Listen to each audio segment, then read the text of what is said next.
Hello and welcome to Discovering Jesus in the Old Testament, Lesson 6, The Holy Days. I'm your host, Pastor Eli Rojas Jr. And this week we're going to be continuing with Lesson 6. But before we do, let us begin with a word of prayer. Dear Lord, thank you for this time. I pray that you will bless us in our learning, that we can not just discover new information, but also apply this information to our hearts and minds, that we can feel a sense of growth that comes from this lesson, not just um, knowledge, but actual connection with you. I pray these things in Jesus' name. Amen. Well, I wanted to mention our next study that we're going to be embarking on, discipleship, and I hope that you all can join us for that as well. That we're going to be talking about the disciples, who they were before Jesus, the impact that Jesus had on them, and then ultimately what their history is, where they ended up. And if you would like to join us, please email me. Uh, Email us, our church, SDA Harbor of Hope at gmail.com, and we'd be happy to include you in the next study. Well, this is part 2, so we've been talking already. Just to review what we learned, our society has lost the impact of holy day. Holidays are seen as time off, as a time to kick back and relax. But the holy aspect of it, our relationship with God, has kind of been misplaced.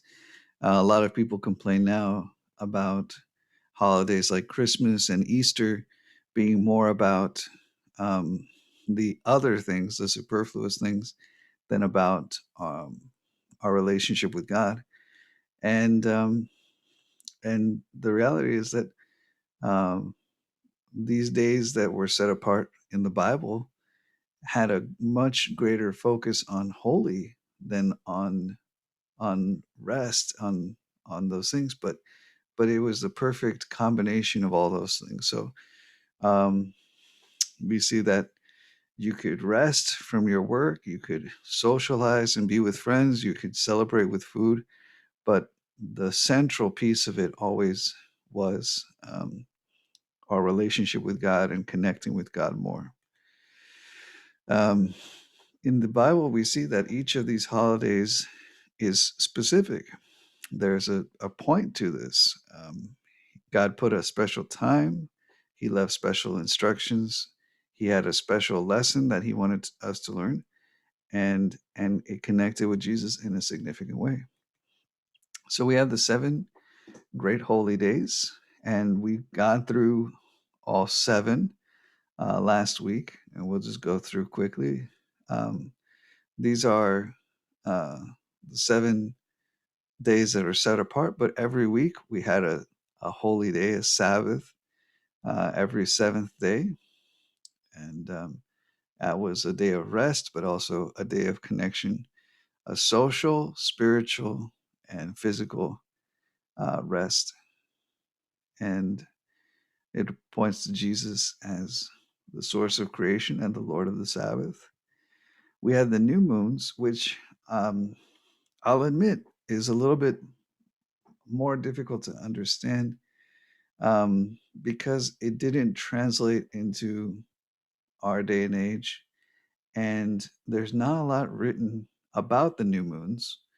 Um, it seems to be uh, practiced, but we don't know very well. There's not a clear purpose or meaning. It seems more of a time to a rhythm aspect of it, a worship aspect, a way to keep connected to God. So it happened on every new moon, which was about once a month, and you celebrated it similarly to all the other festivals. So you had a special offering, you had a special feast. You weren't allowed to work, and there was that purpose of spiritual consecration. I think it had to do with the rhythm of our lives. Once a week, you took a day. Once a month, you got 2 days where you connected to God a little more deeply. And we're going to see how balanced the holidays are, how well it fits into this rhythm of rest and focus and connection with God. Passover and unleavened bread were practiced together, even though they're technically two separate festivals. One is on the 14th, and on the festival of unleavened bread, the Feast of Unleavened Bread, was the longer feast, but they happened back and back. So you had the 14th day of the first month and the 15th day of the first month for 7 days. You would celebrate the Feast of Unleavened Bread. Um, we all remember it's about deliverance from Egypt. Um, but the way that the lamb on the doorpost symbolized uh, the blood of the protection, all those things, it points to Jesus, who is the Lamb of God. Is by His blood we have been delivered and we have been given righteousness. His body is the unleavened bread. So all this Exodus, this focus on God's protection, did point to Jesus very directly in what His ministry was going to be for us, and now we have a new Exodus where we can leave the sin and the despondency, and we can enter into rest, and we can enter into the promised land through Jesus Christ, who is our deliverer. So the first fruits happen a little bit afterward. Um, in it seemed to be in that time frame, um, the first harvest of the year, and you did the same. You abstained from work. You were supposed to give a special offering of the fruit of your labor, and make sacrifices as well. And of course, this kind of fits a lot with Thanksgiving. This was just about, hey, God gave us this rich harvest, and now we're giving thanks. The reason Thanksgiving is in November is because typically certain crops that are grown in the United States, that's when they finished harvesting them and everything, and so they just have that meal together. But it has the same connotation of we're giving thanks for what God has blessed us with, returning a portion back to Him. So, um, first fruits was, in a lot of ways, their version of the biblical version of Thanksgiving. The Feast of Weeks was tied in with first fruits. As soon as you finish first fruits, about 50 days later, so less than 2 months later, you would have the first fruits and abstain from work and have a holy convocation, make offerings, and festival of joy. Um, and this is recalling the giving of the law of Sinai 50 days after crossing the Red Sea. But we see it and how it happened for us, for those who are in the New Testament faith. Um, the Festival of Weeks was actually celebrated as Pentecost, Pente, connecting to the 50 days.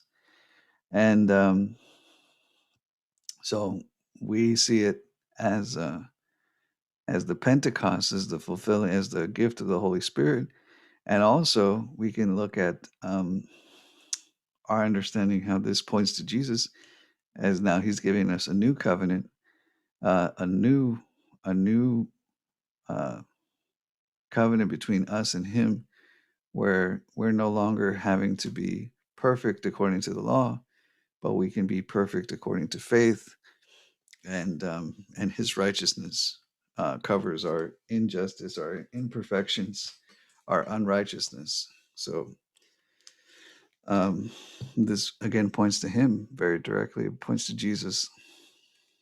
The Feast of Trumpets is the first feast that happens in that 6 months window. So you had the first three happening in the first month of the year, had the Festival of Weeks happening about 2 months later, so almost in the middle, And then 6 months later, at the seventh month, you start this other cycle of holidays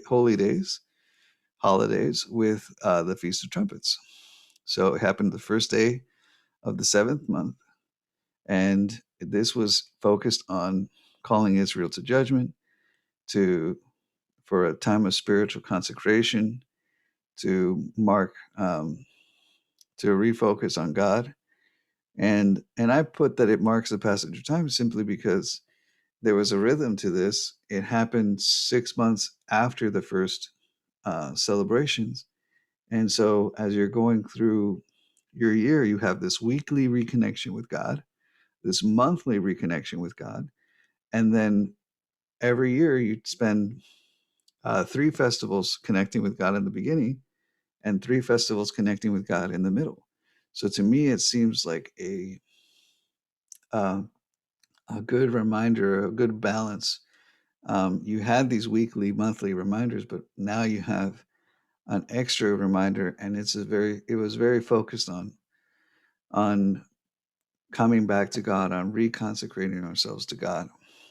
And in the New Testament, we see the seven trumpets of judgment, again, calling people return, restore, develop. And but ultimately, the last trumpet that sounds is going to be the the second coming, and there'll be the trumpet that calls us to God. And when that trumpet sounds, there's no second chance to reconsecrate ourselves. It's now our trumpet is the last trumpet has sounded, and those who are righteous, let them be righteous still, and those who are unrighteous, let them be unrighteous still. So, followed that was the Day of Atonement, which we talked a lot more about with the duty of the priests, with the tabernacle, but it was this day of consecrating ourselves to God, of purifying the tabernacle from sin. And so, in a sense, you had this year of sin and all this forgiveness, all this bloodshed. Um, Symbolically, it kind of just sat at the foot of the Ark of the Covenant, and symbolically, all the sin was taken off of humanity, but it wasn't gotten rid of. It was just kind of taken off of one person and put on another person. And the sacrifices for the sin um, signified the transfer of responsibility from the person to the lamb. But the sin seemed to, in a symbolic way, seemed to just hang out at the foot of the altar. So once a year, there was this special holy convocation. So it happened the 10th day of the seventh month. So 3 days later, um, and 10 days later, I should say, and you had this special consecration again, and then the priests would go through this ceremony that would symbolize the purification from the sin of cleaning, not just forgiving the sin, but removing it altogether, purifying it from the tabernacle. And of course, this points to Jesus as our high priest and how he purifies the earth from sin. The Feast of Tabernacles happened shortly after. So you had the 10th day, and then you had the 15th day, so 5 days later. And you this is something that's unique, and most people haven't experienced this in this year of the Jewish faith. But this was an outdoor camping event, so everyone would live in booths outside. And this had a purpose of signifying God's presence with his people, also memorializing the tabernacle and giving thanks to God. But it points to Jesus. He's going to prepare a place for us. There's a new Jerusalem that's going to come. And again, it points to the heavenly tabernacle. Everything here on earth was patterned after what is in heaven. So those were the seven. But then there was also two special celebrations that happened, and it was an entire year celebration. So Sabbath year was very important. And let's read what it says here in Leviticus 25, 1 through 7. And the Lord spoke to Moses on Mount Sinai, saying, Speak to the children of Israel and say to them, When you come into the land which I give you, then the land shall keep a Sabbath to the Lord. 6 years you shall sow your field, and 6 years you shall prune your vineyard and gather its fruits. But in the 7th year you shall be a Sabbath of solemn rest for the land, a Sabbath to the Lord. You shall neither sow your field nor prune your vineyard. What grows of its own accord of your land, of your harvest, you shall not reap, nor gather the grapes of your untended vine, for it is a year of rest for the land. And the Sabbath produce of the land shall be food for you, your male and female servants, your hired man, and the stranger who dwells with you, for your livestock and the beasts that are in your land. All its produce shall be for food.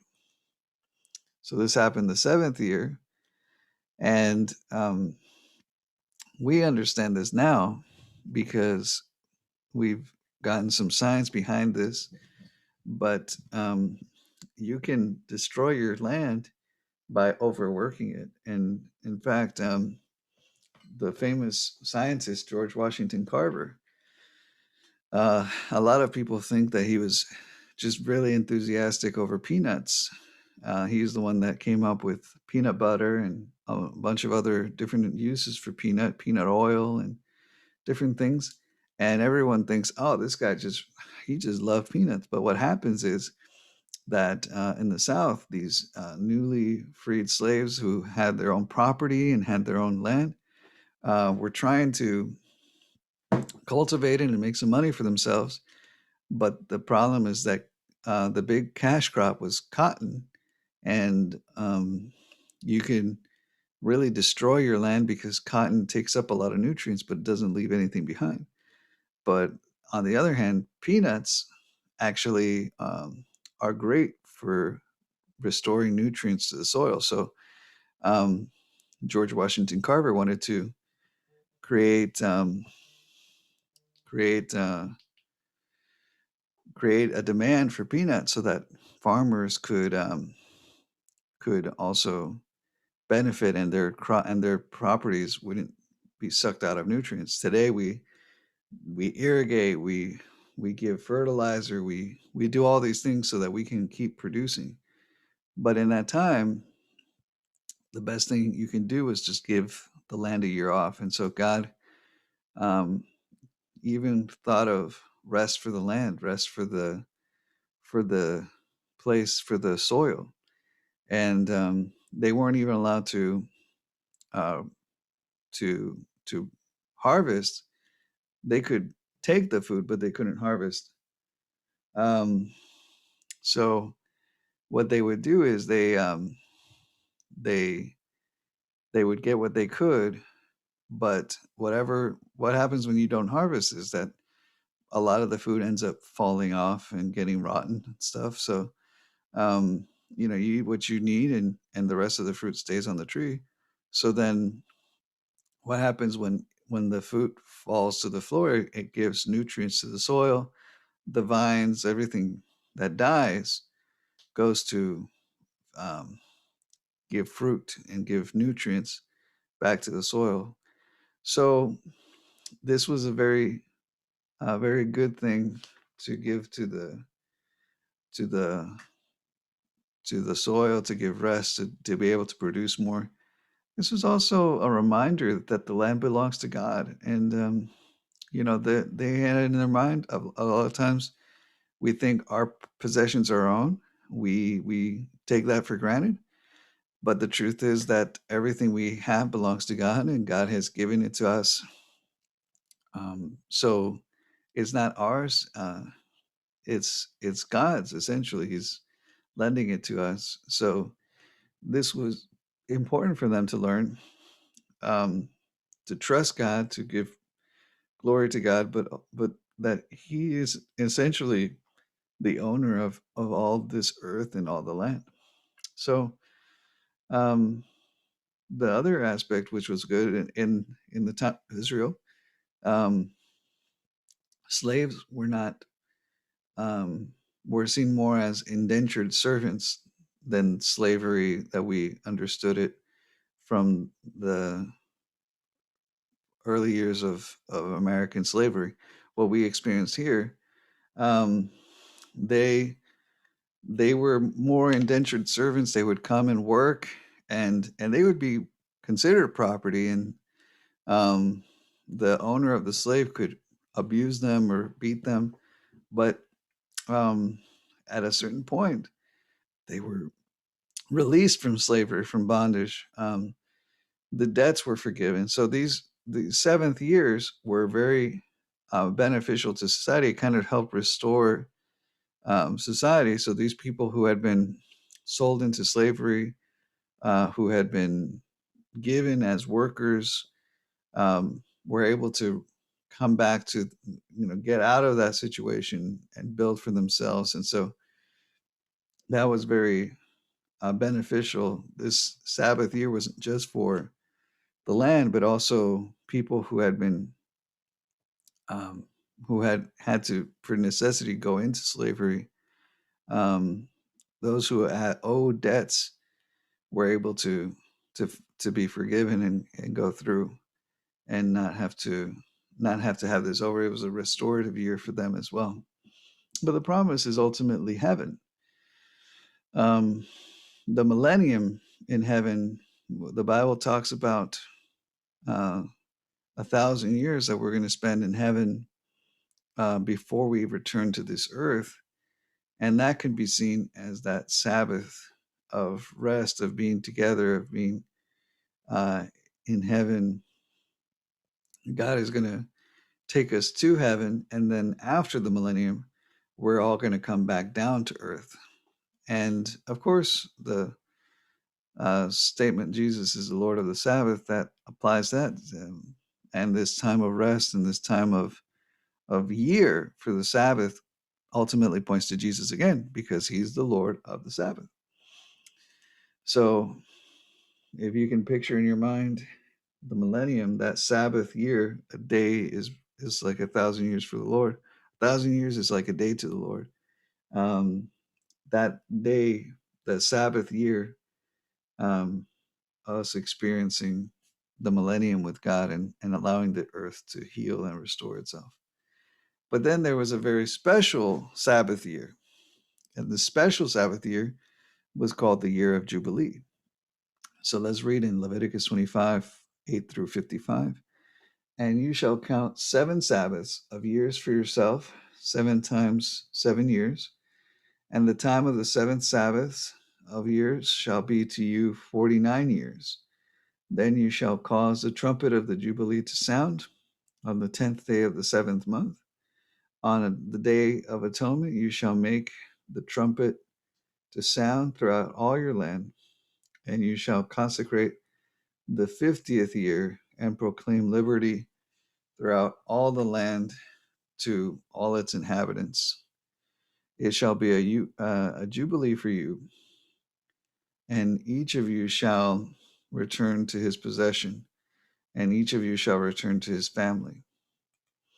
The 50th year shall be a jubilee for you. In it you shall neither sow nor reap, or grows of its own accord, nor gather the grapes of your unintended vine. For it is the Jubilee, it shall be holy to you, and you shall eat its produce from the field. In this year of Jubilee, each of you shall return to his possession. And if you sell anything to your neighbor or buy from your neighbor's hand, you shall not oppress one another. According to the number of years after the Jubilee, you shall buy from your neighbor, and according to the number of years of crops he shall sell to you. According to the multitude of years, you shall increase his price, and according to the fewer number of years, you shall diminish his price. For he sells to you according to the numbers of years of the crops. Therefore, you shall not oppress one another. but you shall fear your God, for I am the Lord your God. So um, it happened on the 50th year. Um, and happened on the 50th year because that meant that you would have a Sabbath year and the year of Jubilee the next year. But it only happened twice well, more than likely once in your lifetime. But it was very important. All land and property would revert back to its previous family. So if because of this idea of family and inheritance, the land of Israel, where Israel was, the land of the 12 tribes, was considered perpetually owned by your family. So if I, for instance, if I had my house and I decided, okay, I don't want to live here anymore, I'm going to sell my house, um, I could only sell it for 50 years. On the 50th year, whoever bought my house would have to give it back to me. So there was even a special pricing that would have to come into play. You say, okay, well, I want to buy your house, but it's the 49th year. So I'm going to have to, I'm only going to pay you the year because next year I'm going to have to give it back. And the following year, you could buy it back from them and have it for 50 years, however you wanted to do it. But this was very important because it allowed um, balance to be restored in Israel. Um, I just don't want to skip these. There's a special celebration for the Day of Atonement. There was a special consecration. There was more than just property stuff. It was also a holy year. Um, so um, there was more than just money and things, but this was very impactful, and this would have been revolutionary. This would have been amazing if it had been practiced the right way. So the purpose of it was more about justice, was more about fairness. It helped to keep Israel from oppressing each other.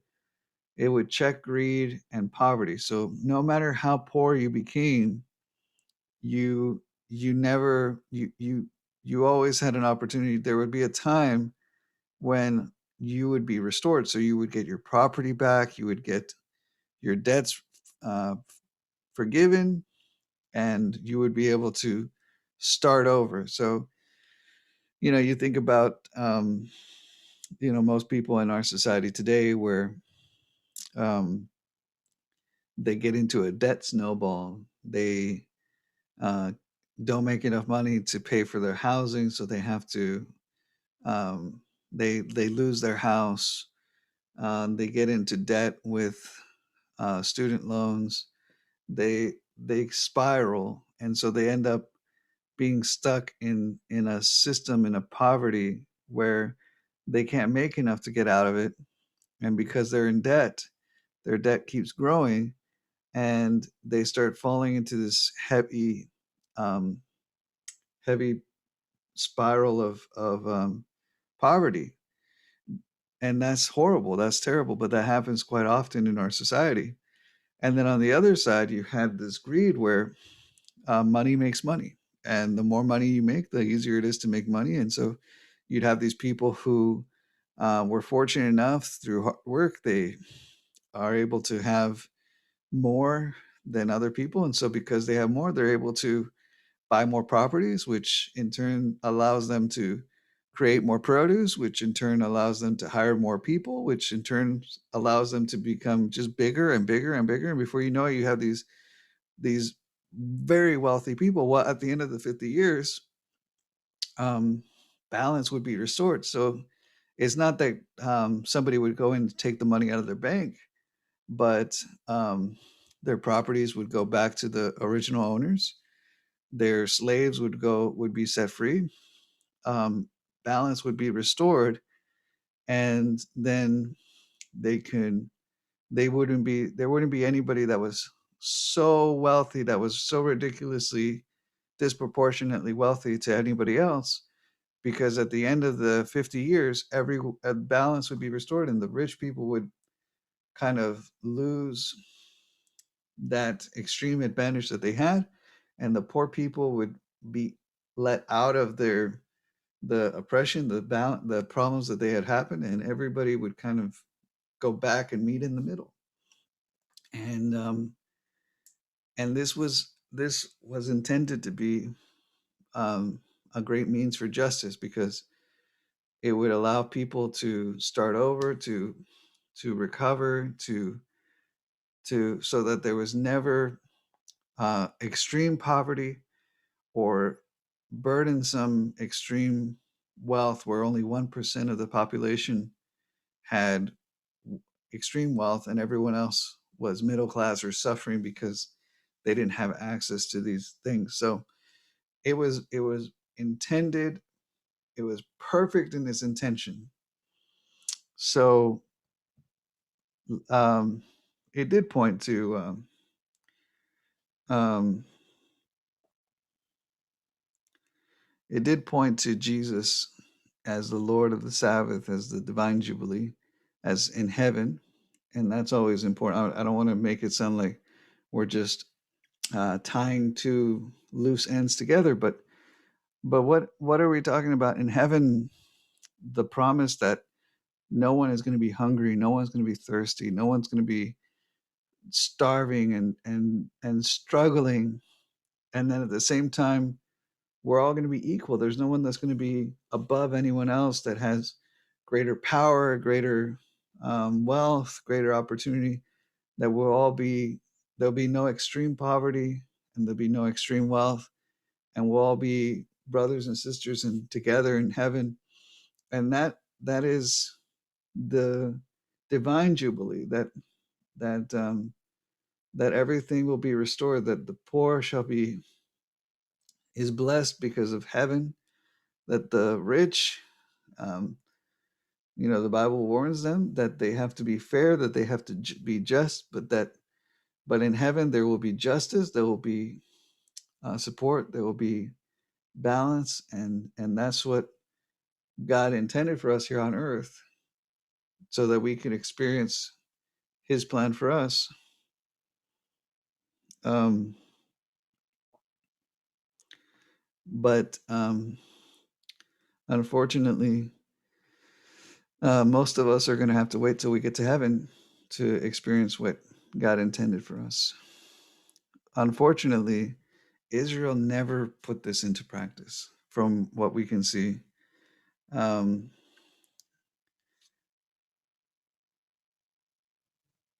we see that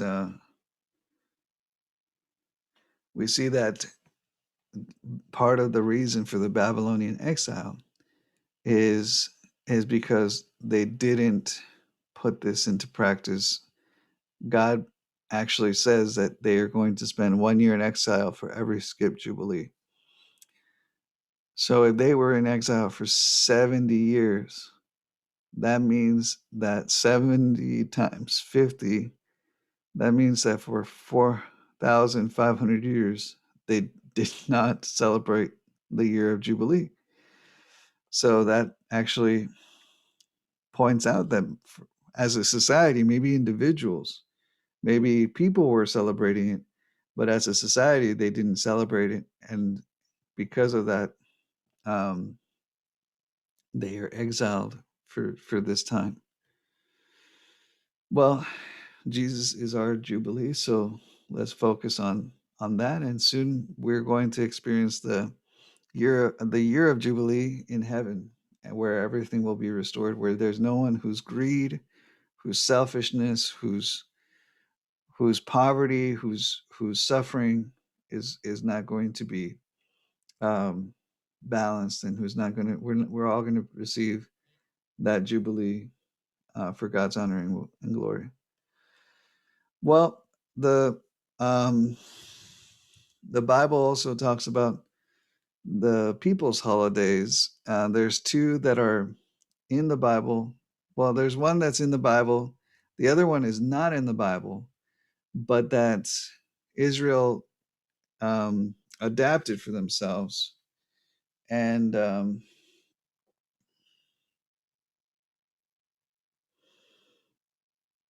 and so we kind of we know about it, we can talk about it, but this isn't one that has the same level of attention because it has a special message behind it. These ones are more self-applied, and they were given special meaning, but that God didn't actually call Israel to to follow. The first one is called Purim, and Purim comes from the book of Esther. It happened on the 14th month of Adar, and it commemorates the day um,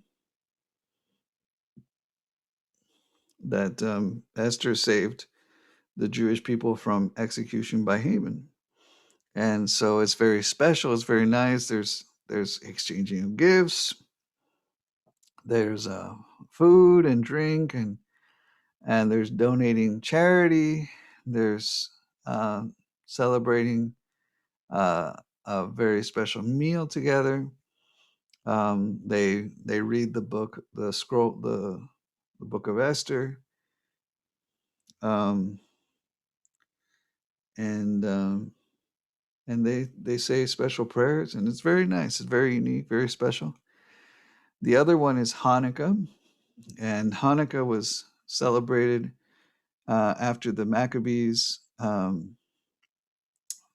They had a revolution because there was a governor who specifically was very anti Jewish people, and even went as far as to sacrifice a pig in the temple, in the tabernacle, and um, and so the the sons of Maccabees incited a revolt. They fought against the government and fought them back, um, and they had to take refuge in the tabernacle, and they were supposed to have only 2 days of oil, and because because of the blessing, they ended up having 8 days, and that allowed them to take um, take control and win the battle, and finally rededicate the temple. And so Hanukkah is very special. There's the menorah, there's songs, there's gifts, but this is something that happened in between the Bible, and it's something that wasn't given by God, but that does have a good purpose, and does commemorate something very important to the Israelites. So you see here, it's beautiful to me, and it says a lot about the purpose of God. Adar is here, so you'd see Purim is celebrated around here, and Hanukkah is celebrated around here. And but these are the 7 holidays, the 7 holy days, and you would start the year out with these 3 holidays, and it would help us to have a good focus on the year, to focus on God. You'd have these monthly reminders, these weekly reminders. You would have, I would say about halfway between. It was a little less than 2 months, so you would say, I didn't quite split the time in half, but you'd have this festival of weeks about 2 months after the first fruits, and so that kind of gave a second reminder for us. And then in the middle of the year, you have these 3 festivals that came almost simultaneously, and it had another great time of focus, another great time of rededication to God. And so I see that there was a definite rhythm that would develop in your year where you work hard, but you also reconsecrated yourself to God, and you kept God as important, as impactful. And anytime that work got to be um, overwhelming or too monotonous or whatever we could say, um, then we had another time where we can sit back and focus and connect and develop our relationship with God, with one another. But how do we apply this to ourselves as Christians? How do we say, okay, well, these celebrations were dedicated by God, were had a very special meaning and focus. So how important do they need to be to me? And Colossians is very good about answering that question. It says, therefore, do not let anyone judge you by what you eat or drink, or with regard to a religious festival, a new moon celebration, or a Sabbath day. These are a shadow of the things that were to come. The reality, however, is found in Christ. So for us, we need to avoid the two extremes. There's two extremes that we can see that develop here. And unfortunately, a lot of people are in one side or the other. Um, some say, well, the Bible holidays are worthless. They are a shadow. It They don't have any meaning. They don't have any purpose. We should just ignore them and forget about them. Well, um, I believe that the whole Bible is applicable to us, that we should study the Old Testament as much as we study the New Testament. I don't believe that because we have Jesus, we don't have to worry about those things. And I know that Jesus did impact our beliefs, because there's a big difference between Christianity and Judaism. But I think that sometimes we go to an extreme where we say that it doesn't have any value, or the other extreme is to say, well, you know, God said it and He made it a command, so we have to follow it as commanded. We have to do it. It's the letter. We have to obey completely. And I think, as we read in Colossians just then, we don't. It's not. God doesn't. It's not something that we have to follow in order to have righteousness. Because of Jesus, we have a better version of all those holidays. We have a better version of all the sacrifices. We have a better version of the priests. We have a better version than the entire Old Testament. There's nothing in the Old Testament that is not made better through Christ. So, how do we find balance? Well, I think, in my opinion and what I've seen, Bible holidays do hold value. They teach us very important lessons. They teach us um, about the nature of Christ in many different ways, but it's not a key to salvation. It's not something that we have to um, do in order to have a good relationship with God. Everyone should be free to study, to learn, to grow, to apply what they can individually. If you would like to celebrate it, I encourage you. There's different communities that celebrate these holidays, and I think it puts a different dimension. I think it puts an added understanding to what we're reading about, because we can talk about these holy days all we want, but um, you see that Sabbath, the new moon, the holidays, the Jubilee was all about restoring peace, rest, and relationship, because these holidays were what we like to see in our holidays today. They were time to spend time with family. They were time to rest from your work and kind of take a break and re-energize. But I think that's what's missing from our holidays today.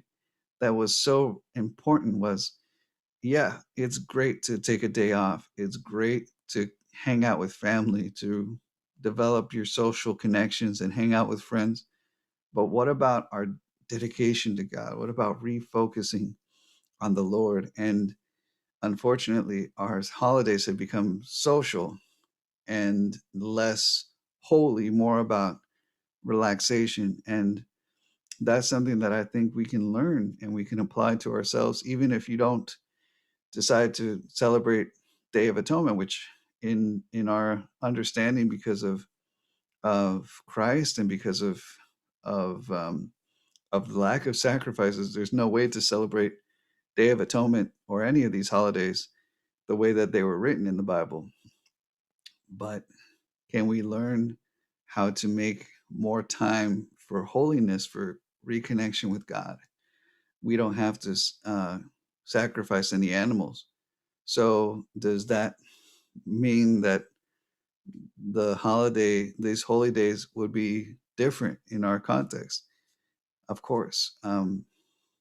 But wouldn't it be nice if we had this added focus where not just on a weekly basis when we go to church, but on a monthly basis, on a yearly basis, these three festivals that happen twice a year, how we can use those lessons to teach us to value our time to set apart up our attention and focus on holy things, on connecting with God on a deeper level. I'm not going to have to sacrifice a sheep to do that.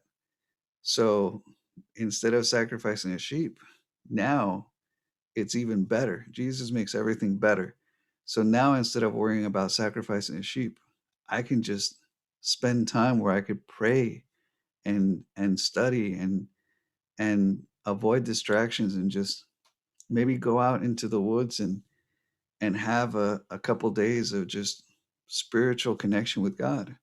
How impactful that would be in our lives if twice a year we took a little bit of time instead of saying, I need a vacation. I need a spiritual retreat. I need to go up to the mountain. I need to get away from society, from my responsibilities, and just connect on a deeper level with God. It is available to us. So I encourage you, even we don't have to do it the way that um, the Bible prescribes, but we shouldn't throw these lessons away. We should see how we can learn and apply them to our lives. Because if I promise you, if you took out those that time, if you said, okay, well, this is what God intended, then I'll do something similar. And you did something, even if it's not again on the every word and every dot, but just in the spirit of what God is calling for us, it would transform your life. So that's my encouragement to you all. Everything in the Bible, everything we've been reading about, all comes back to God. All roads lead to Jesus. So even the holidays, those set apart for in the Bible, that time points to Jesus as well. Next week, we're going to be studying reflections, where we're going to go into the types and the antitypes. The type, which is the promise, and the antitype, which is Jesus. And we'll talk more about that. But I hope you have a wonderful rest of your week. God bless and keep studying.